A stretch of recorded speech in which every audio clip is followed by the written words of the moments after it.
Hello and welcome to another episode of the Unmatched Style Design Review Podcast. I'm Gene. I'm Jay. And we're going to take a look at two sites today. We're going to take a look at Aaron Payne and Simon Collison's relaunch. Okay. So let's take a look at Aaron Payne. Yep. Well, you found, I don't want to start off right off the bat talking negatively about something, but what's interesting is you found out this was a template.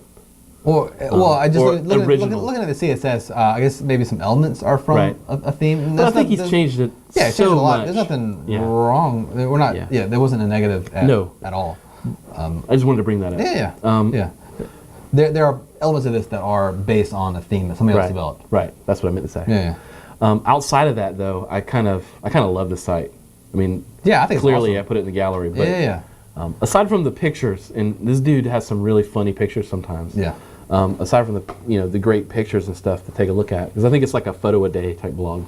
Yeah, and he's somebody, he's obviously into photography and he's taken lots of photographs. Lots of it just I think for the fun of it. It's just like a fun blog of photos for this guy. It's really cool. Yeah. The overall design is really good too. Yeah. Like as far as being a nice simple, sort of medium between being a text heavy design and then not, Well, it's got lots of cool little details. Like for one, this little camera icon. It looks like something that's an icon, but the sharpness and level of detail in that is really cool. Yeah. And I'm a big fan of when you do a design that's about something where people use tools or whatever, like bringing some of that into the design of it.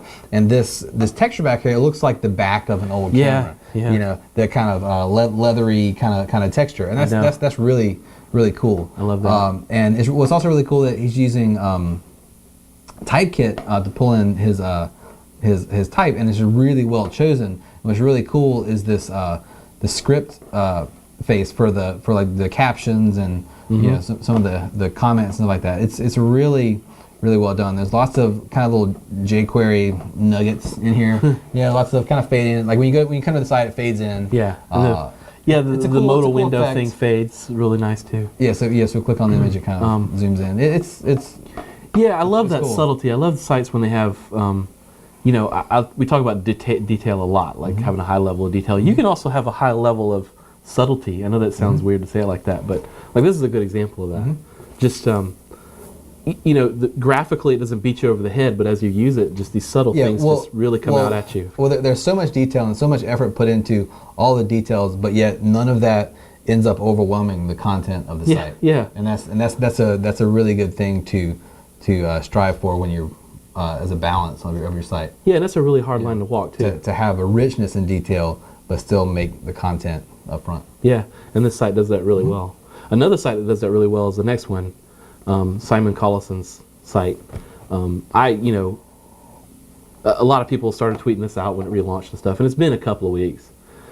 But I really, I love this one. Maybe it's too late then. Maybe we shouldn't. It's been on the internet for 2 weeks. Yes, we're not cool. Yes, it's old. Has over 100,000 views. We're done here.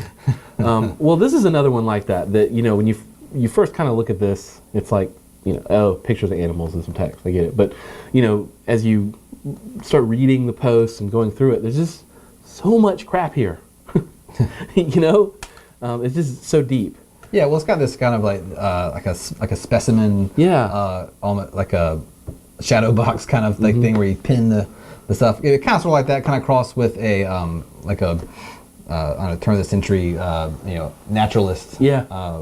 Book, So it's really cool because it's got a really neat kind of jumping off point for the design, but he doesn't go full on authentic with that, right? Right. It's enough of a reference there to see what's going on, but then it's still plenty modern to again not let that get in the way and not overpower the design and the content. So it's really good in that way. And I think the thing that really for me, it's a really well designed site. The thing that really clinches it for me and being awesome is his sense of humor.